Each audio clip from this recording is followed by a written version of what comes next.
Maraming nagtatanong kung sino daw ba yung makeup artist ko at saka ano daw ba yung ginagamit ko sa mga face ko. So, ang makeup artist ko lang naman ay ang ate ko. So, ayan guys, ito yan.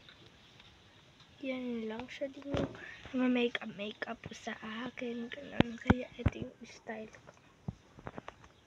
Ayan. Maganda. So, hi guys!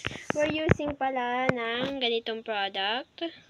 Yan. We're using ano tong product na to? Basta Spreckenhus products. Ayan. Yan. Guys. It is beautiful and tender sa balat, sa lips. Ayun. At ito pala ang kapatid ko. Hello. Diba? Ang ganda ng naging outcome. Hello. Yung lips niya, kaya maganda yung outcome. Kasi gumamit kami ng lip butter. Spreckenhus lip butter. Yan. Ang liit niya lang. Sa ano lang to? 32 pesos, diba? Hindi, $32 yan. Ay, oo nga pala. Kasi sa Canada namin to binili. Yes, guys. Maliit siya, pero matagal mo siya magamit. Magamit mo siya a few months. Kasi na-try ko na siya. Nagamit ko siya for 3 months. Papakita ko sa inyo yung ano niya, loob niya. Ito siya. Pakita mo. Ganyan siya. Hindi pa namin siya nababawasan.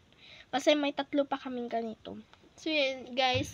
1 month ko na nagagamit to, pero ganyan pa lang siya. Yan. Matipid talaga to. Matipid siya. Ano ito pang hinihintay nyo? Order na. Smile! Ayan, guys. Ayan yung kapatid ko. Pakita mo sa kanya yung look mo. My look is very, very gorgeous.